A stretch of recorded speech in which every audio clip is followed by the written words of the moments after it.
اعوذ باللہ من الشیطان الرجیم بسم اللہ الرحمن الرحیم اللہم صل علی سیدنا و مولانا محمد وعلی آلہ و صحبہ سیدنا محمد۔ سیرت رسول عربی صلی اللہ علیہ وسلم، ہجرت کا 7واں سال، والیان ملک کو دعوت اسلام۔ جب اللہ کے رسول صلی اللہ علیہ وسلم ذی الحجہ سن 6 ہجری میں حدیبیہ سے واپس تشریف لائے تو آپ نے شروع سن 7 ہجری میں والیان ملک کو دعوت اسلام کے خطوط ارسال فرمائے۔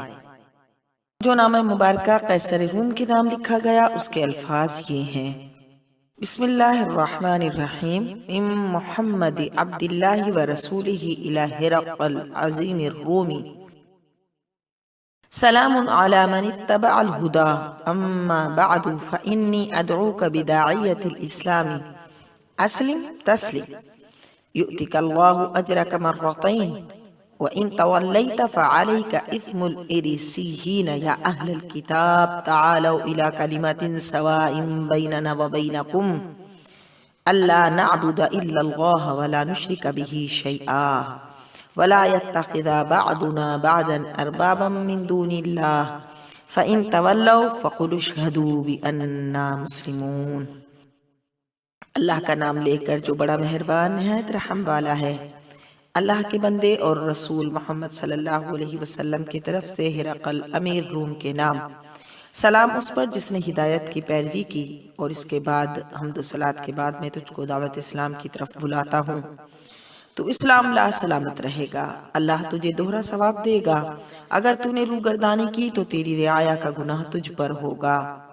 اور اے اہل کتاب، آؤ ایسی بات کی طرف جو تم میں اور ہم میں یکساں ہے، کہ ہم خدا کے سوا کسی کی پوجا نہ کریں اور اس کے ساتھ کسی کو شریک نہ ٹھہرائیں، اور ہم میں کوئی اللہ کو چھوڑ کر دوسرے کو خدا نہ بنائے۔ اگر وہ نہیں مانتے تو کہہ دو تم گواہ رہو کہ ہم ماننے والے ہیں محمد رسول عربی صلی اللہ علیہ وسلم کے۔ رومیوں اور ایرانیوں میں دیر سے لڑائی چل رہی تھی۔ ایرانیوں نے ملک شام فتح کر لیا تھا۔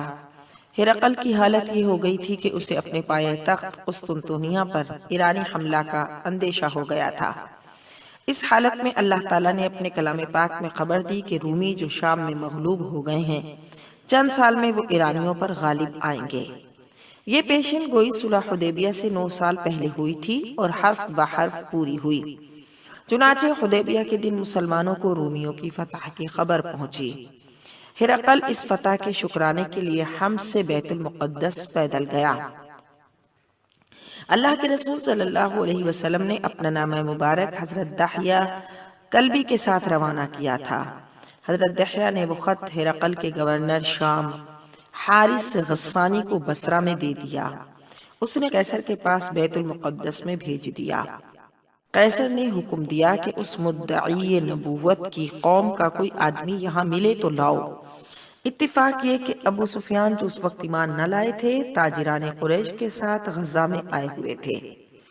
قیصر کا قاصد ان سب کو بیت المقدس لے گیا۔ ابو سفیان کا بیان ہے کہ جب ہم قیصر کے پاس گئے تو کیا دیکھتے ہیں کہ وہ تاج پہنے ہوئے دربار میں تخت پر بیٹھا ہے اور اس کے گردا گرد امرائے روم ہیں۔ اس نے اپنے ترجمان سے کہا کہ ان قریشیوں سے پوچھو کہ تم میں بالحاظ نسب اس مدعی نبوت سے کون زیادہ قریب ہے، یعنی اقرب ہے۔ ابو سفیان نے کہا میں اقرب ہوں، میں ان کے سب سے زیادہ قریب ہوں، یعنی خاندانی لحاظ سے، نسب کے لحاظ سے۔ قیصر نے رشتہ دریافت کیا۔ ابو سفیان نے کہا کہ وہ میرا چچیرا بھائی ہے۔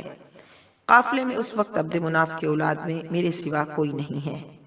قیصر کے حکم سے مجھے نزدیک بلایا گیا اور میرے ساتھیوں کو میری پیٹھ کے پیچھے بٹھایا گیا۔ پھر قیصر نے اپنے ترجمان سے کہا کہ اس کے ساتھیوں سے کہہ دو کہ اگر یہ کہیں جھوٹ بولے تو اس کو گرفت کرنا۔ ابو سفیان کا قول ہے کہ اگر مجھے یہ ڈر نہ ہوتا کہ میرے ساتھی میرا جھوٹ اوروں سے نقل کریں گے تو میں ان کا حال بیان کرنے میں خوب جھوٹ بولتا، مگر میں ڈر سے پھر میں نے سچ ہی بولا۔ اس کے بعد قیصر و ابو سفیان میں یہ گفتگو ہوئی۔ قیصر: اس مدعی نبوت کا نسب کیا ہے؟ ابو سفیان: وہ شریف النسب ہیں۔ قیصر: کیا کسی نے ان کے خاندان میں اس سے پہلے نبوت کا دعویٰ کیا؟ ابو سفیان: نہیں۔ قیصر: کیا ان کے خاندان میں کوئی بادشاہ گزرا؟ ابو سفیان: نہیں۔ قیصر: کیا ان کے اکابر کمزور ہیں یا طاقتور؟ ابو سفیان: کمزور۔ قیصر: اس کے پیروکار زیادہ ہو رہے ہیں یا کم؟ ابو سفیان: زیادہ ہو رہے ہیں۔ قیصر: کیا اس کے اوپر ایمان لانے والوں میں کوئی اپنے دین سے پھرا؟ ابو سفیان: نہیں۔ قیصر: کیا دعوی نبوت سے پہلے تمہیں اس پر جھوٹ بولنے کا کبھی گمان تھا؟ ابو سفیان: نہیں۔ قیصر: کیا وہ عہد شکنی کرتا تھا؟ ابو سفیان: نہیں، لیکن اب ہمارا اور اس کے درمیان معاہدہ صلح حدیبیہ ہے، دیکھیے وہ کیا کرتا ہے۔ قیصر: کیا تم نے کبھی اس سے جنگ بھی کی؟ ابو سفیان: ہاں۔ قیصر: جنگ کا نتیجہ کیا رہا؟ ابو سفیان: کبھی ڈول ان کے کنویں میں رہا، کبھی ہمارے کنویں میں رہا، یعنی کبھی وہ غالب رہے اور کبھی ہم۔ قیصر: وہ تمہیں کیا تعلیم دیتا ہے؟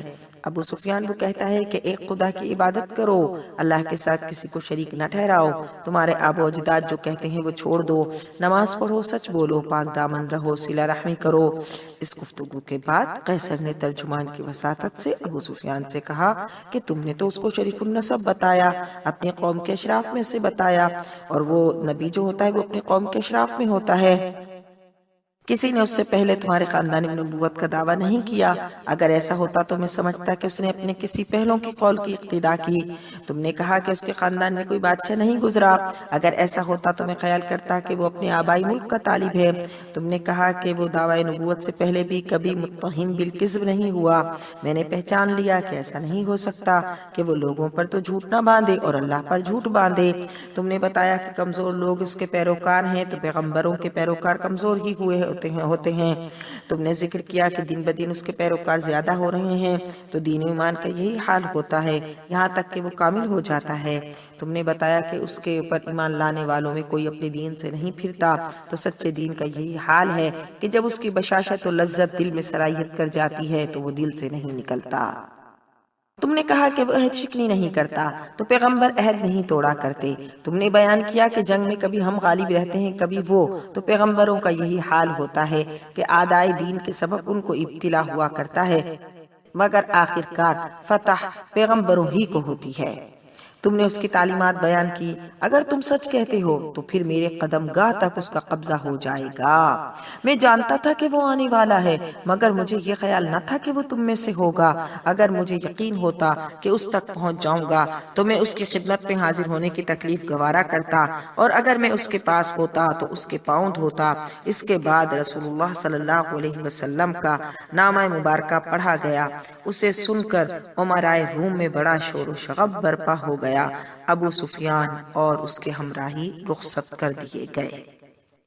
چنانچہ یہ اس وقت جب یہ سارا معاملہ ہوا تو یہ بیت المقدس میں تھا۔ پھر قیصر حمص میں چلا آیا اور امرائے روم کو قصر شاہی میں جمع کر کے حکم دیا کہ دروازے بند کر دو۔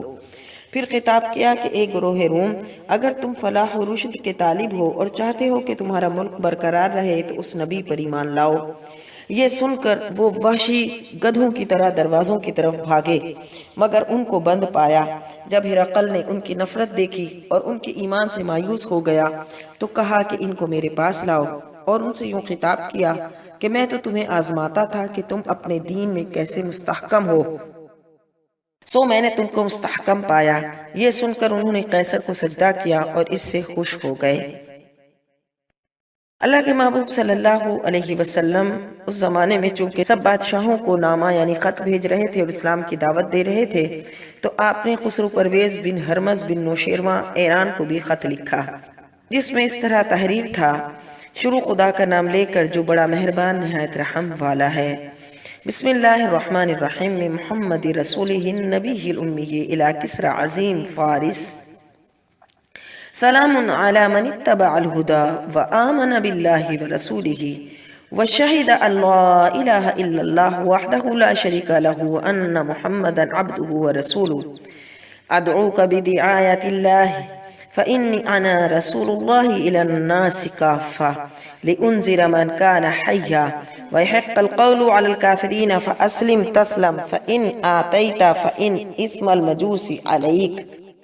اللہ کے رسول صلی اللہ علیہ وسلم نے یہ خط اس کی طرف لکھا کہ یہ خط محمد صلی اللہ علیہ وسلم کی طرف سے کسریٰ امیر فارس کے نام سلام اس پر جس نے ہدایت کی پیروی کی اور اللہ اور اس کے رسول پر ایمان لایا، اور گواہی دی کہ کوئی معبود بحق نہیں مگر خدا ایک جس کا کوئی شریک نہیں، اور یہ کہ محمد صلی اللہ علیہ وسلم اس کے بندے اور رسول ہیں۔ میں تجھے دعوت خدائے عز و جل کی طرف بلاتا ہوں، کیونکہ میں تمام لوگوں کی طرف خدا کا رسول ہوں، تاکہ وہ ڈرائے اس کو جو زندہ ہو، اور ثابت ہو جائے کلمہ عذاب کافروں پر۔ تو اسلام لا سلامت رہے گا، پر پس اگر تو نے نہ مانا تو مجوسیوں کا گناہ تجھ پر ہے۔ اور یہ خط محمد رسول اللہ صلی اللہ علیہ وسلم کی جانب سے ہے۔ علاقہ بحرین کسریٰ کے زیر فرمان تھا، جو ایران پر جس کی حکومت تھی۔ وہاں اس کی طرف سے منظر بن ساوا عبد تمیمی نائب السلطنت تھا۔ اللہ کے رسول صلی اللہ علیہ وسلم نے اپنا یہ نامہ مبارکہ حضرت عبداللہ بن حذافہ قرشی سہمی کو دے کر حکم دیا کہ اسے حاکم بحرین کے پاس لے جاؤ۔ حاکم نے وہ نامہ یعنی وہ خط خسرو پرویز کے پاس بھیج دیا۔ جب وہ پڑھا گیا تو خسرو پرویز نے اسے معاذ اللہ پھاڑ ڈالا۔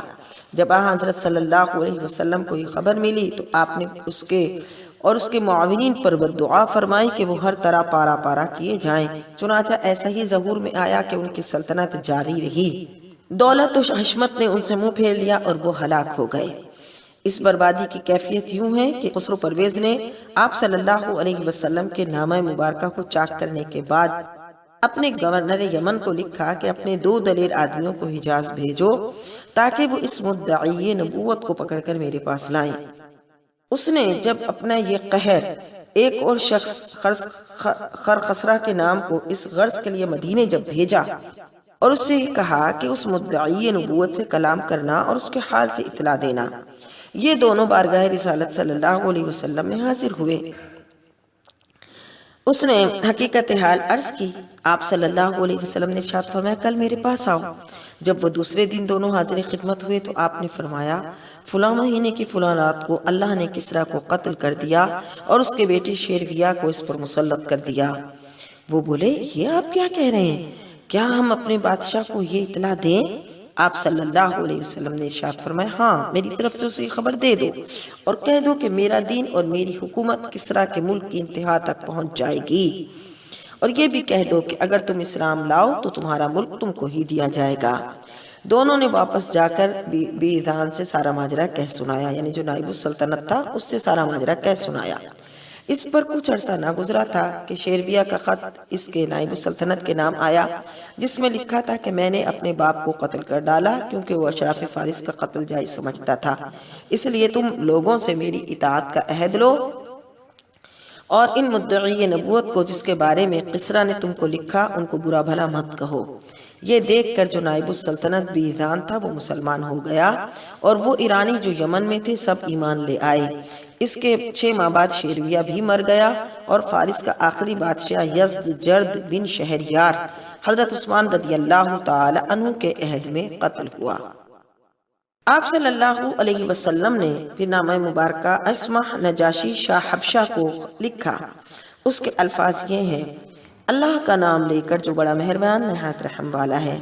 اللہ کے رسول صلی اللہ علیہ وسلم کی طرف سے نجاشی شاہ حبشہ کے نام، تو سلامتی والا ہے۔ میں تیرے پاس اللہ کا شکر ادا کرتا ہوں جس کے سوا کوئی معبود بحق نہیں، وہ بادشاہ ہے پاک ذات، سلامت سب عیب سے، امان دینے والا، نگہبان، اور میں گواہی دیتا ہوں کہ عیسیٰ ابن مریم روح اللہ ہے اور اللہ کا کلمہ جسے القا کیا مریم بطول طبیبہ طیبہ عفیفہ کی طرف، اور وہ بارور ہوئی عیسیٰ کے ساتھ، پس خدا نے اسے پیدا کیا اپنی روح سے اور اس کے پھونکنے سے، جیسا کہ پیدا کیا آدم کو اپنے ہاتھ سے۔ اور میں تجھے بلاتا ہوں اللہ کی طرف جو وحدہ لا شریک لہ ہے، اور اس کی اطاعت پر، اس کی فرمانبرداری کی طرف، اور یہ کہ تو میری پیروی کرے اور ایمان لائے اس چیز پر جو مجھے ملی، کیونکہ میں تیری طرف اللہ کا رسول ہوں اور میں تجھ کو اور تیرے لشکروں کو اللہ کی طرف بلاتا ہوں۔ میں نے پہنچا دیا اور نصیحت کر دی کہ تم میری نصیحت کو قبول کرو۔ جب یہ نامہ مبارکہ حضرت عمر بن طمری رضی اللہ تعالیٰ عنہ کے ہاتھ اسحم نجاشی کو ملا تو اس نے اسے اپنی آنکھوں پر رکھا، تخت سے اتر کر زمین پر بیٹھ گیا، پھر اپنے اسلام کا اعلان کر دیا اور نامہ مبارکہ کو یعنی خط مبارکہ کو ہاتھی دانت کے ڈبے میں احترام سے رکھ لیا اور جواب دیا، اللہ کے نام سے شروع جو بہت مہربان رحم والا ہے۔ اللہ کے رسول محمد صلی اللہ علیہ وسلم کے نام۔ نجاشی اسمحہ کی طرف سے، یا رسول اللہ آپ پر سلام، اللہ کی رحمت اور اللہ کی برکتیں، جس کے سوا کوئی معبود برحق نہیں، اس نے مجھے اسلام کی طرف ہدایت کی۔ اما بعد یا رسول اللہ، مجھے یہ آپ کا خط مبارکہ نام مبارکہ ملا اور آپ نے جو عیسیٰ کا حال بیان کیا، سو آسمان و زمین کے رب کی قسم حضرت عیسیٰ علیہ السلام اس سے ذرہ برابر زیادہ نہیں، اور بے شک ایسے ہی ہیں جیسا کہ آپ نے ذکر کیا، اور ہم نے پہچان لیا جو پہچان لیا آپ نے ہماری طرف لکھ بھیجا۔ بس میں گواہی دیتا ہوں کہ آپ اللہ کے رسول صادق ہیں، مصدق ہیں، اور میں نے آپ کی بیعت کی اور آپ کے چچیرے بھائی کی بیعت کی، اور اس کے ہاتھ پر اللہ رب العالمین کے لیے اسلام لایا، اور میں آپ کی خدمت میں اپنے بیٹے علیحہ کو بھیج رہا ہوں۔ اگر آپ چاہتے ہیں کہ میں خود حاضر ہو جاؤں تو بھی اس کے لیے بھی تیار ہوں، اور میں گواہی دیتا ہوں کہ آپ جو کچھ فرماتے ہیں حق ہے، سلامتی ہے۔ اسحمہ کو رسول اللہ صلی اللہ علیہ وسلم نے عمر بن امیہ ضمری کے ہاتھ ایک اور خط مبارکہ بھیجا کہ ام حبیبہ امیر معاویہ کی بہن کو نکاح کا پیغام دو، اور مہاجرین میں سے جو اب تک حبشہ میں ہیں ان کو یہاں پہنچا دو۔ ارشاد مبارکہ کی تعمیل کی گئی۔ حضرت ام حبیبہ نے حضرت خالد بن سعید بن العاص کو اپنا وکیل مقرر کیا، اور نجاشی نے رسول اللہ صلی اللہ علیہ وسلم کا نکاح ام حبیبہ سے کر دیا، اور مہر جو 400 دینار تھا وہ خود ہی ادا کر دیا۔ ام حبیبہ کا پہلا خامند عبید اللہ بن حجش اسدی تھا۔ دونوں ہجرت کر کے حبشہ میں چلے آئے تھے، مگر عبید اللہ نصرانی ہو کر مر گیا۔ اس طرح ام حبیبہ بیوہ رہ گئی تھی، تو نجاشی نے حضرت جعفر طیار، حضرت ام حبیبہ اور دیگر مہاجرین حبشہ کو ایک جہاز میں مدینہ منورہ کی طرف روانہ کیا۔ اس کے بعد دوسرے جہاز میں اپنے بیٹے کو مصاحبوں کے ساتھ آپ صلی اللہ علیہ وسلم کی خدمت میں خط دے کر بھیجا، جس میں اپنے ایمان لانے کا حال لکھا۔ پہلا جہاز صحیح سالم منزل مقصود پر پہنچ گیا۔ آپ صلی اللہ علیہ وسلم اس وقت خیبر میں تشریف رکھتے تھے، مگر دوسرا جہاز سمندر میں ڈوب گیا اور سب ہلاک ہو گئے۔ خود اسحمہ نجاشی نے سن 9 ہجری میں وفات پائی۔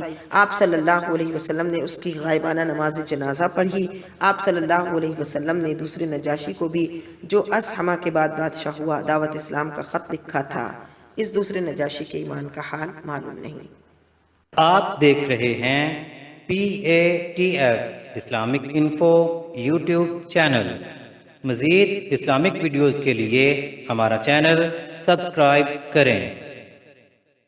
ذکر ہو رہا ہے حضور اقدس صلی اللہ علیہ وسلم کے بادشاہوں کی طرف ان خطوط کا کہ جو آپ صلی اللہ علیہ وسلم نے ان کو اسلام کی دعوت دینے کے لیے لکھے۔ آپ نے نامہ مبارکہ لکھا بقوس جو والی مصر تھا۔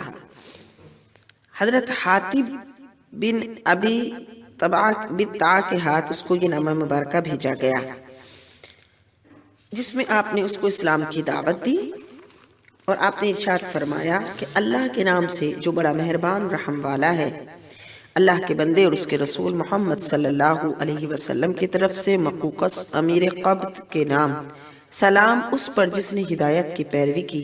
اما بعد میں بلاتا ہوں تجھ کو دعوت اسلام کی طرف، اسلم تسلیم، تو اسلام لا، سلامت رہے گا، دے گا تجھے اللہ ثواب دوہرا، اگر تو نے نہ مانا تو تجھ پر ہوگا گناہ قبطیوں کا بھی۔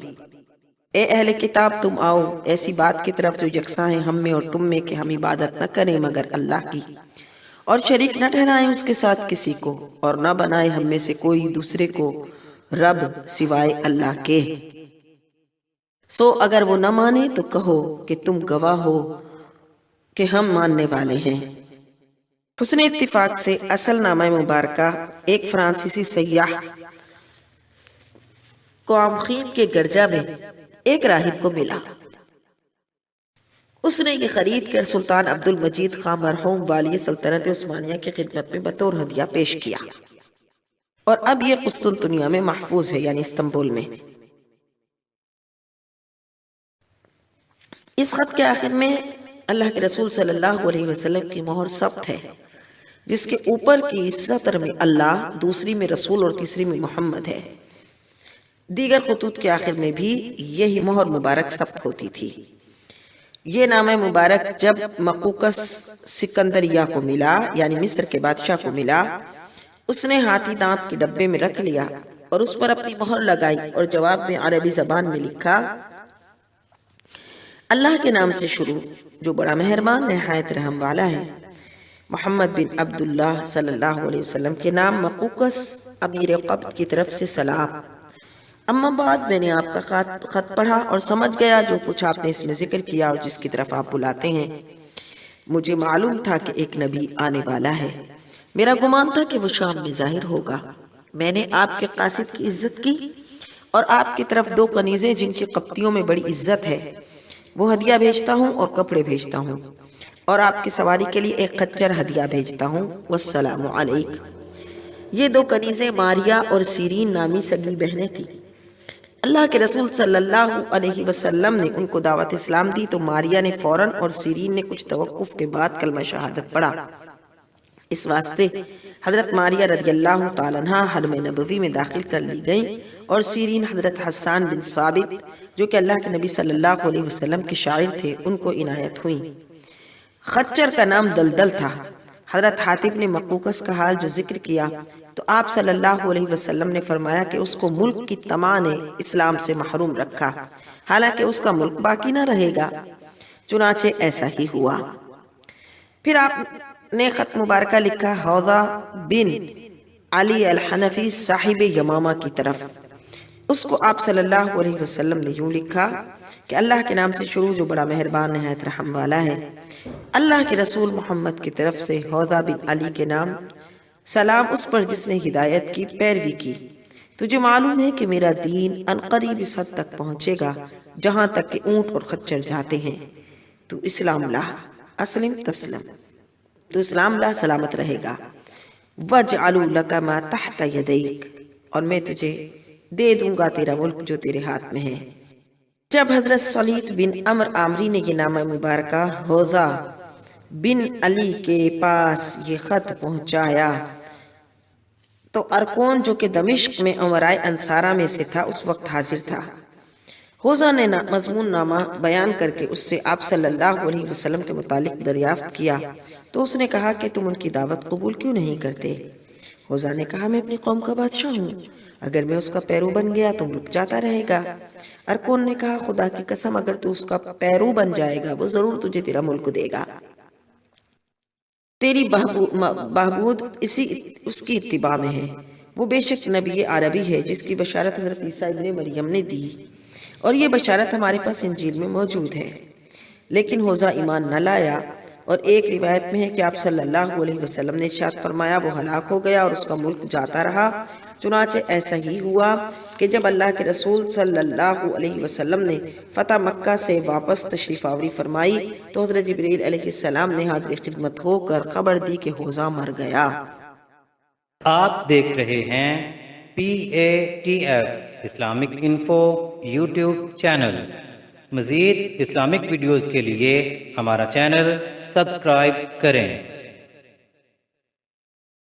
قیصر روم کی طرف حارث بن ابی شمر غسانی جو کہ حدود شام کا گورنر تھا اور غوطہ اور دمشق اس کا پایا تخت تھا، اس کی طرف نامہ مبارکہ بھیجا گیا جس میں یہ ذکر کیا گیا کہ اللہ کے نام سے شروع جو بڑا مہربان نہایت رحم والا ہے۔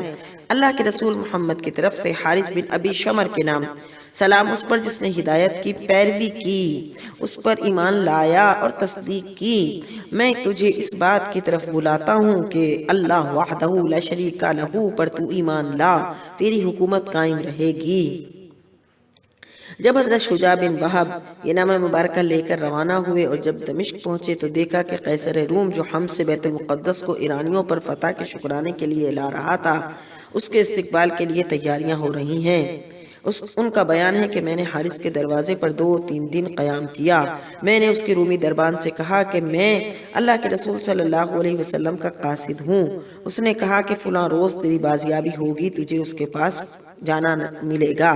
وہ دربان جس کا نام مری تھا، اس نے مجھ سے رسول اللہ صلی اللہ علیہ وسلم اور آپ کی دعوت کا حال وہ پوچھتا رہتا تھا۔ جب میں بیان کرتا اس پر رقت طاری ہو جاتی تھی اور وہ رو پڑتا تھا۔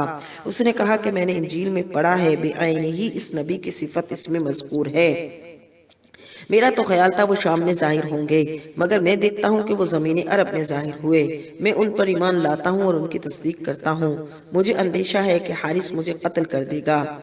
آخر حارث ایک روز دربار میں تاج تخت پہن کر بیٹھا۔ جب میں بازیاب ہوا اور میں نے رسول اللہ صلی اللہ علیہ وسلم کا نامہ مبارکہ پیش کیا تو اس نے پڑھ کر معاذ اللہ پھینک دیا اور کہنے لگا مجھ سے میرا ملک کون چھین سکتا ہے، وہ خواہ یمن میں ہو، میں اس کے پاس جاتا ہوں۔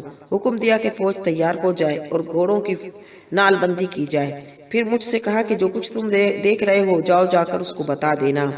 حارث نے میری آمد کا حال قیصر کو بھی لکھا۔ جب قیصر کو بیت المقدس میں یہ خبر ملی تو دہیہ کلبی بھی وہاں تھے۔ جب قیصر نے حارث کا خط پڑھا تو اس سے لکھا کہ اس مدعی نبوت کے پاس مت جاؤ، ان سے دور رہو اور مجھ سے بیت المقدس میں ملو۔ یہ جواب میرے ایام قیام میں ہی آ گیا۔ حارث نے مجھے بلا کر دریافت کیا کہ کب جانے کا ارادہ ہے۔ میں نے کہا کل۔ یہ سن کر اس نے حکم دیا کہ مجھے 100 مسقال سونا دیا جائے۔ حضرت مری نے نفقہ و لباس سے میری مدد کی اور کہا کہ اللہ کے رسول صلی اللہ علیہ وسلم سے بات سلام عرض کر دینا کہ میں آپ کا دین کا پیرو ہوں۔ میں نے رسول اللہ صلی اللہ علیہ وسلم کی خدمت میں عرض کیا۔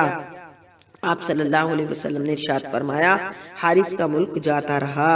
اور جب حضرت مری جو کہ حارث کا دربان تھا جو ایمان لے آئے تھے ان کا حال عرض کیا تو آپ صلی اللہ علیہ وسلم نے فرمایا وہ سچا ہے۔ آپ دیکھ رہے ہیں PATF Islamic info YouTube channel. مزید اسلامک ویڈیوز کے لیے ہمارا چینل سبسکرائب کریں۔ سن 8 ہجری میں اللہ کے نبی صلی اللہ علیہ وسلم نے حضرت علا بن الحضرمی کے ہاتھ منظر بن ساوی جو حاکم بحرین تھا اس کے نام ایک خط بھیجا جس کے مطالعہ سے منظر کے ساتھ وہاں کے تمام عرب اور بعض عجم بھی ایمان لائے مگر یہود و مجوس ایمان نہ لائے۔ حضرت منظر نے آپ صلی اللہ علیہ وسلم کو ان حالات کی اطلاع دی اور دریافت کیا کہ کیا کیا جائے۔ اس پر آپ صلی اللہ علیہ وسلم نے منظر کو یہ خط لکھا، اللہ کے نام سے شروع جو بڑا مہربان نہایت رحم والا ہے۔ اللہ کے رسول محمد صلی اللہ علیہ وسلم کی طرف سے منظر بن ساوی کے نام، سلام تجھ پر۔ میں خدا کا شکر ادا کرتا ہوں کہ جس کے سوا کوئی معبود برحق نہیں اور گواہی دیتا ہوں کہ اللہ کے سوا کوئی معبود برحق نہیں اور یہ کہ محمد اللہ کا بندہ اور رسول ہے۔ اس کے بعد میں تجھے یاد دلاتا ہوں اللہ عز و جل کے احکام۔ بے شک جو خیر خواہی کرتا ہے وہ اپنے لیے کرتا ہے اور جو میرے قاصدوں کی اطاعت کرے اور ان کا حکم مانے اس نے بلا شبہ میری اطاعت کی، اور جو ان کی خیر خواہی کرے اس نے بے شک میری خیر خواہی کی۔ میرے قاصدوں نے تمہاری تعریف کی ہے، میں نے تمہاری سفارش تمہاری قوم کے بارے میں قبول کی ہے۔ بس مسلمانوں کے لیے چھوڑ دو وہ مال جس پر وہ مسلمان ہوئے۔ میں نے گناہگاروں کو معاف کر دیا، تم ان سے اسلام قبول کرو۔ جب تک تم اچھا کام کرتے رہو گے تم کو تمہارے عہدے سے معزول نہیں کیا جائے گا، اور جو شخص یہودیت یا مجوسیت پر قائم رہے اس پر جزیہ ہے۔ یہ بھی اصل جو نامہ مبارکہ ہے یہ بھی ایک فرانسیسی سیاح نے قطبی راہب سے خرید کر سلطان عبد المجید کی خدمت میں پیش کیا اور اس کو نادر دستاویزات میں رکھا گیا۔ اس پر بھی اللہ کے نبی صلی اللہ علیہ وسلم کی مہر ہے۔ ذی قعدہ سن 7 ہجری میں والیان عمان کے نام یہ نامہ مبارکہ لکھا گیا اور بڑی قیمت دے کر خریدا گیا۔ یہ نامہ مبارکہ جو والیان عمان کے نام لکھا گیا وہ اس طرح ہے، اللہ کے نام سے شروع جو بڑا مہربان نہایت رحم والا ہے۔ محمد بن عبداللہ کی طرف سے جعفر و عبد پسران جلندی کے نام، سلام اس پر جس نے ہدایت کی پیروی کی۔ اما بعد میں تم کو دعوت اسلام دیتا ہوں، تم اسلام لاؤ سلامت رہو گے، کیونکہ میں تمام لوگوں کی طرف اللہ کا رسول ہوں تاکہ ڈراؤں اس کو جو زندہ ہو اور کافروں پر حجت ثابت ہو جائے۔ اگر تم اسلام کا اقرار کر لو تو میں تم کو تمہارا ملک دے دوں گا، اگر تم اسلام کا انکار کرو گے تو تمہارا ملک تمہارے ہاتھ سے نکل جائے گا اور میرے سوار تمہارے مکانات کی فضا میں اتریں گے اور میری نبوت تمہارے ملک پر غالب آئے گی محمد رسول عربی صلی اللہ علیہ وسلم کی طرف سے۔ یہ نامہ مبارکہ حضرت عمر بن العاص کے ہاتھ ارسال کیا گیا۔ جعفر و عبد دونوں ایمان لے آئے۔